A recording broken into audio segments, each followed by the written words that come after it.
मैं शमीम अहमद साहब आपके पास सबसे पहले इसलिए आ रहा हूं, आप यूनिवर्सिटी में रहे, मतलब आप इन सब चीजों से आपका वास्ता पड़ा। एक समय ये सब चीजें बहुत स्मूथ होती थी, पता भी नहीं लगता था कि कैसे हुआ क्या हुआ। अब ये चीजें बहुत ही वो हो गई, और वीसी के अपॉइंटमेंट के ऊपर भी लोगों ने प्रश्न चिन्ह लगा दिया है। वो अभी चर्चा जब आगे आएगी तो मैं उसके बारे में बोलूंगा।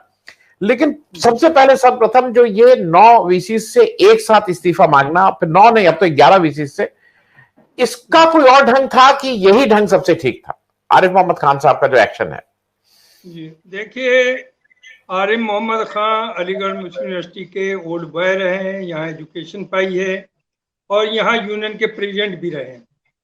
और मैं ये कहूँगा कि बहुत ही पढ़े लिखे वेल रेड आदमी है, लेकिन जो जिस तरह का माहौल है, पॉलिटिकल सिस्टम है इस वक्त हिंदुस्तान चल रहा है, उसमें पढ़े लिखे या अनपढ़ में बहुत ज़्यादा फर्क यूँ नहीं कि हमें एक पर्टिकुलर पॉलिटिकल पार्टी की लाइन ऑफ एक्शन के मुताबिक चलना पड़ता है। और गवर्नर्स जो हैं they are being appointed by the central government, और वो एक तरह से नो डाउट उनकी ये जिम्मेदारी तो है कि कोई गलत काम हो रहा हो तो उसे रोकें, लेकिन उसका भी एक प्रोसीजर है। जैसे मैं अपना बता दूं, एमयू में जो है वाइस चांसलर का अपॉइंटमेंट, हमारे यहाँ सर्च कमेटी का सिस्टम नहीं है, तो यूजीसी जो कहती है वो यूनिफॉर्म उन्होंने बिल्कुल नहीं रखा। सेंट्रल यूनिवर्सिटीज में भी अलग अलग तरीके हैं अपॉइंट करने के। हमारे यहाँ एग्जीक्यूटिव काउंसिल 5 नाम पास करती है, वो यूनिवर्सिटी कोर्ट में जाते हैं, वहां से 3 नाम एमएचआरडी के थ्रू प्रेसिडेंट ऑफ इंडिया को भेजते हैं। तो एमएचआरडी सर्टेनली बीच में कुछ ना कुछ उसे पावर है, उसी के थ्रू जाएगा, डायरेक्ट नहीं जाता है। उसी तरह से देखिए स्टेट्स में गवर्नर होता है चांसलर, हमारे यहाँ प्रेसिडेंट कहलाता है विजिटर और चांसलर होता है अलग। तो स्टेट गवर्नमेंट में जो भी वाइस चांसलर अपॉइंट होते हैं, नो डाउट अपॉइंटिंग अथॉरिटी जो चांसलर है, चांसलर मीन्स गवर्नर है, बट दे आर बीइंग ड्यूटेड थ्रू द मिनिस्ट्रीज। दूसरी चीज, अभी जब ये अपॉइंटमेंट्स हुए तो तब भी तो गवर्नर ही ने किए थे, किसी और ने तो नहीं किए थे, उनका अप्रूवल था उसके ऊपर। तो यहाँ जो नजर आता है ये पॉलिटिकल मामला ज्यादा है एकेडमिक मामले से। और ये भी सच्चाई है कि एकेडमिक उसमें इंटरफेरेंस नहीं होना चाहिए, इन्हें चलने देना चाहिए, लेकिन इनमें पॉलिटिकल इंटरफेरेंस बहुत हो गया है। और इस वक्त एजुकेशनल हायर एजुकेशन इंस्टीट्यूशंस को भी डिफरेंट पॉलिटिकल पार्टीज, खासतौर से जो पावर में है, वो अपना टूल बना करके अपने तरीके से चलानी चाहती है। अब वो स्टेट यूनिवर्सिटी है, उनका सेंट्रल से कोई मामला नहीं है, स्टेट के अंडर में आती है। दूसरी चीज देखिए, गवर्नर एक बहुत बड़ी पोजीशन है, कॉन्स्टिट्यूशनल पोजीशन है, लेकिन गवर्नर के लिए भी यह है कि जो इलेक्टेड गवर्नमेंट है, जो लोगों के असल रिप्रेजेंटेटिव्स हैं, वहां की पॉलिसी वो तय करेंगे और आपसे भी राय लेंगे। और या अगर आपको कहीं में ऐतराज है तो बेहतर ये होता है कि चीफ मिनिस्टर या चीफ सेक्रेटरी या जिन्हें भी, उन्हें आप लेटर भेजिए और कहिए ये गलत हुआ। इस तरह से डायरेक्टली वाइस चांसलर्स का रेजिग्नेशन मांग लेना, और वो भी कि मंडे तक कर दीजिए, इसमें बहुत डिमोरलाइजेशन होता है और इसमें कहीं ना कहीं एकेडमिक्स को नुकसान होता है। तो मेरी फीलिंग ये है कि चूंकि जैसे अभी आपने देखा कुछ दिन पहले इसमें वेस्ट बंगाल में क्या था, डे टू डे वर्क में भी गवर्नर साहब इंटरफेयर कर रहे थे। डे टू डे में आपको कायदे से नहीं करना चाहिए, अगर कोई बात है तो आप राय देने का हक रखते हैं, because you are the head of the state, but they are the elected government. क्या प्राइम मिनिस्टर कोई हर चीज लेने के लिए प्रेसिडेंट ऑफ इंडिया से इजाजत लेते हैं? क्या आज तक आप ये बता दिए इंडिया में कितने मामले पब्लिक में हैं जहां प्रेसिडेंट ऑफ इंडिया ने, जो गवर्नमेंट ऑफ इंडिया भेजती है कोई चीज, उस पर ऐतराज करती है, इंटरफेरेंस एग्रीमेंट नहीं करते? एक प्रेसिडेंट ऑफ इंडिया वो चीफ है आर्मीज का सबका, लेकिन वो कभी डायरेक्टली ऑर्डर इशू नहीं करता है। वो अगर कोई राय है तो वो प्राइम मिनिस्टर को देगा। वही चीज होती है कि गवर्नर है आप, सर्टेनली आपकी राइट है, आपका हक है, आपकी जिम्मेदारी है कि गलत या सही को ढूंढें। देखिए, गलत सही पॉलिटिकल बेसिस पे नहीं होना चाहिए। तो मैं ये समझता हूँ जो केरला में हुआ है, उसूलन ये था कि अगर कोई चीज ऐसी थी तो वहां मिनिस्टर, चीफ मिनिस्टर को या चीफ सेक्रेटरी को खत लिखना चाहिए था गवर्नर हाउस से कि भाई ये गलत है, इस पे आप गौर करिए। हो सकता है वो खुद ही कुछ ना कुछ तरीका निकालते, एक्शन लेते। अब क्या हुआ देखिए, कि उन्होंने ऑर्डर कर दिया, उधर हाईकोर्ट ने रोक दिया, तो क्या रह गया मामला? तो इससे तो मामला गलत हुआ ना कि पब्लिक में आ गई। एक एकेडमिक्स को पब्लिक में ना खींचे, एजुकेशन इंस्टीट्यूशन का पॉलिटिकल सेंटर ना बनाए। लेकिन बदकिस्मती ये है हमारे यहाँ ये हो रहा। दूसरी चीज मैं अभी आपको एक एग्जांपल दूं, एक वाइस चांसलर अपॉइंट हुई है सेंट्रल यूनिवर्सिटीज की कुछ दिन पहले, नाम लेता है जेएनयू की। उनके बारे में पूरी प्रेस में आया कि 2013 के करीब उन पर करप्शन के चार्ज दिए थे, इन्वेस्टिगेशन इंक्वायरी बैठी, 5 इंक्रीमेंट कटे, इससे बड़ा पनिशमेंट कोई हो नहीं सकता एकेडमिक्स में, और डिमोरलाइजिंग। और उसके बाद 17 में फिर 2 या 1 इंक्रीमेंट उनका कटा करप्शन पर। क्या आप अपॉइंटमेंट करने से पहले आप तो उसकी पूरी इंक्वायरी कराते हैं, इंटेलिजेंस से, सीबीआई से, इससे क्या करेक्टर है, क्या इसके कनेक्शन है, किस तरह का आदमी, क्या नहीं, और उसे उसके बावजूद उसे अपॉइंट कर दिया है आपने वहां पर जेएनयू में। तो देखिए साफ सुथरा मामला नहीं है, ये नहीं होना चाहिए। चाहे वो कांग्रेस करे, कांग्रेस भी करती थी, अपनी मर्जी के वाइस चांसलर अपॉइंट करती थी, समाजवादी हो, चाहे बीएसपी हो, चाहे मायावती हो, जो भी हो। मेरी रिक्वेस्ट ये है कि एजुकेशन इंस्टीट्यूशन में इस तरह से डायरेक्टली इसका तमाशा और मजाक ना बनाए। और अव्वल में तो एजुकेशन रही नहीं, मैं आपको बता दूं। बदकिस्मत ये प्राइवेट में क्या हो रहा है आजकल, आपको सब मालूम है। तनख्वाह लिखेंगे 50,000, दे रहे हैं 15,000। इंजीनियरिंग बीटेक करने के बाद उन्होंने क्या किया, जब यूजीसी ने ये कर दिया norms, all India council of technical education ने, कि एमटेक होना चाहिए टीचर बनने के लिए, पहले बीटेक था यहाँ इंडिया में, तो एमटेक जो किया, अब चूंकि उन्हें तो 10,000 में आप रखे हुए, आपको तो मिलेगा नहीं, तो तरकीब ये निकाली गई कि हफ्ते में सैटरडे और संडे क्लासेज होंगी, आप उससे क्लास अटेंड करके एमटेक कर लीजिए। आप गोरखपुर में बैठे, हरियाणा के इंजीनियरिंग कॉलेज में आपका रजिस्ट्रेशन है एमटेक का, आज तक नहीं है।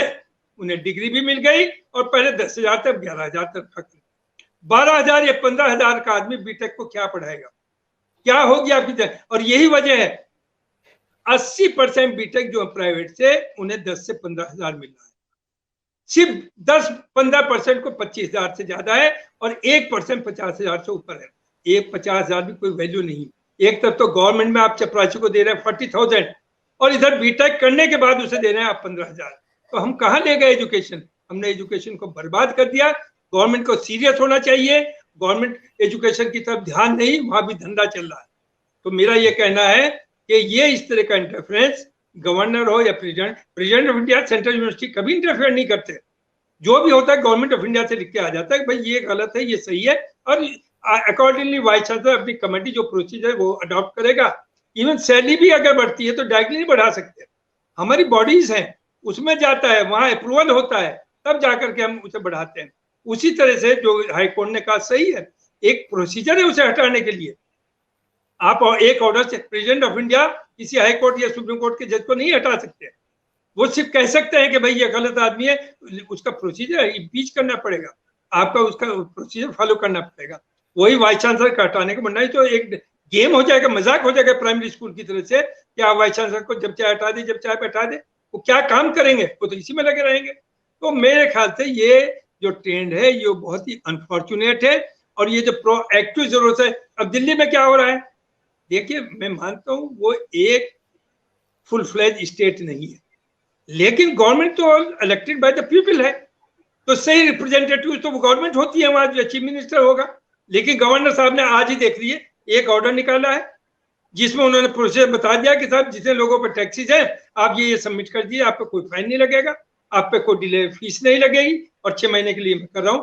भाई आपको यही कराना था तो आप मुख्यमंत्री से कहते, और कहते कि आपने यहाँ से अप्रूव करके कैबिनेट से इस ऑर्डर को आप इम्प्लीमेंट करिए। आपने तो डायरेक्ट इशू कर दिया। तो ये हो क्या रहा मुल्क में, ये बहुत अनफॉर्चुनेट है। आज आप पावर में, कल को कोई और होगा, और ये मुल्क के लिए, मुल्क की सेहत के लिए और इंटरनेशनल कम्युनिटी के लिए अच्छी चीज नहीं है। Thank you very much sir. आपके अलीगढ़ मुस्लिम यूनिवर्सिटी में शाह साहब, क्या उनको पढ़ाने का एक्सपीरियंस था, जो जनरल साहब थे जिनको आप लोगों ने वीसी बना दिया था? और मैं लखनऊ यूनिवर्सिटी के लिए नहीं, मैं जिम्मेदारी के साथ बता दूं, अशोक कुमार मुस्तफी थे 1973 से 1975 तक, उनको लखनऊ यूनिवर्सिटी का वीसी बना दिया गया था। वो आईएएस, पूरा आईएएस अधिकारी थे। आप क्या जरा शाह साहब थे, जनरल साहब, उनको शिक्षा का कुछ अनुभव? नहीं, उन्हें शिक्षा का बिल्कुल कोई अनुभव नहीं था। मिलिट्री के आदमी थे, और उनके खिलाफ लोग कोर्ट में भी गए थे, सुप्रीम कोर्ट में भी, लेकिन सुप्रीम कोर्ट भी 4 साल तक टालते रहे, कभी डेट्स मिलती रही, कभी कुछ होता रहा, अपना पूरा टेन्योर करके चले गए। दूसरी चीज, अभी आपने बहुत अच्छी बात कही कि यूजीसी ने ये बना दिया है कि 10 साल टीचिंग एक्सपीरियंस हो, लेकिन क्योंकि वही मामला थे पॉलिटिकल, पर्सनल, पैसे का लेन देन। अभी भी ये हो रहा है और हुआ है, मैं आपको नाम भी दे दूंगा अगर जरूरत होगी, कि एक दिन टीचर प्रोफेसर के लिए भी यह है कि मिनिमम प्रोफेसर बनने के लिए 10 to 15 ईयर टीचिंग एक्सपीरियंस होना चाहिए। ऐसे प्रोफेसर बने हैं जिनका एक दिन का भी टीचिंग एक्सपीरियंस नहीं है। हमारे जनरल साहब ने एमयू में भी बनाया है, जामिया में भी बनाया है, जेएनयू में भी बनाया है, बनारस में भी बनाया है। आप ढूंढ लीजिए जिन लोगों का एक दिन का टीचिंग एक्सपीरियंस नहीं, एडमिनिस्ट्रेटिव पोजीशन पर है, उन्हें आपने डायरेक्टली प्रोफेसर बना दिया। और जब प्रोफेसर बन गए तो आप एलिजिबल हो गए वाइस चांसलर के लिए भी, आप चाहेंगे बना देंगे। तो जहां तक अभी आपने कहा, आपका एकेडमिक इंस्टीट्यूट है, एकेडमिक इंस्टीट्यूशन में आपको जो वाइस चांसलर वो एकेडमिशियन ही होना चाहिए। वही समझेगा सब्जेक्ट की क्या नौयत है, कौन से कोर्सेज होने चाहिए, टीचिंग क्या होती है। आप क्या करते हैं कि साहब एडमिनिस्ट्रेटर जो है आईएएस या पीसीए या आईपीएस या दूसरी सर्विसेज से, वो जरा एडमिनिस्ट्रेशन अच्छा चलाते हैं। देखिए यूनिवर्सिटी एडमिनिस्ट्रेशन से नहीं चलती, यूनिवर्सिटी एकेडमिक से चलती है, जहां टीचिंग प्रॉपर होनी चाहिए, रिसर्च होनी चाहिए, because these are the institution of higher education. तो हायर एजुकेशन का मतलब ये है कि आप रिसर्च और हायर एजुकेशन पर ध्यान दें। वो जो आदमी ने जिंदगी में एडमिनिस्ट्रेशन किया है, डंडा चलाया है, वो कैसे चलाएगा यूनिवर्सिटी? वो सिर्फ यही करते हैं कि कुछ लोगों के लिए हर जगह मिलते हैं। यूनिवर्सिटीज में भी ऐसे इनकॉम्पिटेंट लोग हैं जिन्हें अपॉइंटमेंट हो गया, पढ़ाना लिखाना आता नहीं, उन्हें एडमिनिस्ट्रेटिव पोस्ट चाहिए। किसी को प्रोक्टर बना दिया, किसी को प्रोफेसर बना दिया, किसी को मेंबर इंचार्ज बना दिया, वो चारों तरफ मंडली आ जाती है और वाइस चांसलर चलाते हैं। तो बदकिस्मती यह है, हमारा एकेडमिक्स की तरफ बिल्कुल नहीं। जैसे एक प्रोफेसर से बड़ी कोई ऑनर होती नहीं एजुकेशन में, लेकिन एक प्रोफेसर का काम नहीं कर रहा है, दूसरा उन्हें एडमिनिस्ट्रेटिव दे दिए तो ही इज वेरी हैप्पी, वो उसे करना चाहता है, उसमें 8 घंटे काम करेगा, टीचिंग में वो 2 घंटा देने को तैयार नहीं। You will be shocked to know, professor का टीचिंग लोड पर वीक 6 से 10 पीरियड पर वीक है, 6 से 10 पीरियड, तनख्वाह 3 लाख है। और वो ये सोच के किया गया था कि चूंकि ये रिसर्च कराते हैं, उसमें बिजी रहते हैं और डिपार्टमेंट में बैठेंगे। आज किसी भी, चाहे आप दिल्ली जाए, बीएचयू जाए, अलीगढ़ जाए, इलाहाबाद जाए, 2 घंटा भी टीचर नहीं बैठ रहा है डिपार्टमेंट में। और अगर उनसे कहा जाता है कि साहब आप बैठिए, अरे नहीं हम तो लाइब्रेरी में थे, क्यों बैठे? देखिए डिपार्टमेंट में बैठने से क्या है, बच्चा आपके पास आएगा, अपनी डिफिकल्टी डिस्कस करेगा, आप उससे फ्री रहेंगे, वो आपको अप्रोच करे। इसीलिए तो आप सीनियर को रखा जाता है कि सीनियर प्रोफेसर गाइडेंस देते हैं, एक रास्ता बताते हैं रिसर्च का। ऐसा हो नहीं रहा। तो एजुकेशन को तो आपने, जो आपने बताया था कि ये बातें यहाँ करना सोशल मीडिया पे ऊपर या मीडिया के ऊपर बाहर तक जाएगी, लेकिन ये छुपेंगे भी नहीं। आप नहीं करेंगे तो ऐसा ना समझिए कि छुपी रह जाएंगी, हमारे बोलने से जा रही है, लोगों को सब पता है क्या हो रहा है। जो आपने कहा 200% सही है कि पैसे का बहुत बड़ा लेन देन इस वक्त चल रहा है वाइस चांसलर के अपॉइंटमेंट। मेरे यहाँ के वो लोग जो अंग्रेजी की 2 लाइन ना लिख सके, संस्कृत और हिंदी में प्रोफेसर है, वो टेक्निकल और प्रोफेशनल यूनिवर्सिटीज के वाइस चांसलर के लिए लाइन में लगे हुए हैं और पेमेंट के लिए तैयार है, और उन्हें एश्योरेंस भी दे दी, बहुत सी जगहों से मिल गई है कि आपको कर देंगे, और हो भी रहे, हो भी गए। तो क्या करें, एजुकेशन को तो हमने बर्बाद कर दिया, इसे तो इंडस्ट्री बना दिया पैसा कमाने की, बस और कुछ नहीं। जी मतलब ये कहीं ना कहीं ये चर्चा में आएगा, क्योंकि महंगाई बेरोजगारी की से शायद ज्यादा इंपॉर्टेंट हमारी शिक्षा है। हम सब लोग, मैं 15 रुपए में बता दूं, मैं 15 रुपया फीस हुआ करती थी लखनऊ विश्वविद्यालय में, और कोई वो फ्रीशिप नहीं थी, फुल टोटल फीस ही 15 रुपया महीना होती थी।